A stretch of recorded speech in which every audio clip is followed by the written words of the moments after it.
আদালতে পর্যবেক্ষণ আবেদনকারী মহিলার বয়স 40 বছর। এই বয়সে সন্তান ধারণের পর তাকে নষ্ট করে দেওয়ার সিদ্ধান্ত কঠিন, কিন্তু মায়ের ভালোর জন্য এই কঠিন সিদ্ধান্ত নিতে হচ্ছে। তাই 24 সপ্তাহ পরে অন্তঃসত্ত্বার গর্ভপাতের অনুমতি দেওয়া হচ্ছে। তানিয়া ছিল এক 40 বছর বয়সী নারী। বিয়ের 5 বছর পর অবশেষে সে ও তার স্বামী আরিফ জানতে পারে তানিয়া মা হতে চলেছে। দুজনেই খুশিতে কান্নায় ভেঙে পড়ে। গর্ভের প্রতিটি দিন তাদের কাছে ছিল একরকম উৎসব, কিন্তু সব স্বপ্নই এক মুহূর্তে ভেঙে যায়।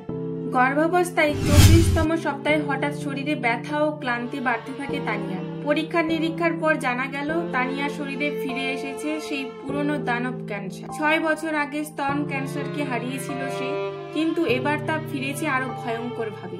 চিকিৎসকেরা জানালেন তানিয়ার জীবন বাঁচাতে এখনোই কেমোথেরাপি দেওয়া দরকার, যা গর্ভের শিশুর জন্য মারাত্মক ঝুঁকিপূর্ণ। বিকল্প ছিল গর্ভপাত, কিন্তু 24 সপ্তাহের গর্ভপাত আইনগতভাবে নিষিদ্ধ। তাই তানিয়ার পরিবার আদালতের দ্বারস্থ হয়।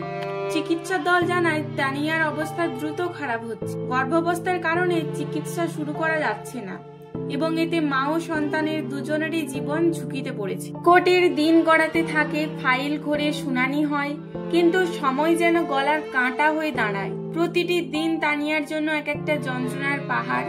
পেটে যে সন্তান তার অস্তিত্বকে আরো কষ্টকর করে তুলেছে, সেই সন্তানই তার সবচেয়ে বেশি ভালোবাসার। অবশেষে আদালত গর্ভপাতের অনুমতি দেয়, তবে তখন অনেক দেরি হয়ে গেছে। তানিয়া হাসপাতালে কোমায় চলে গেছে এবং শিশুটির হার্টবিট তখন ধীরে ধীরে স্থিমিত।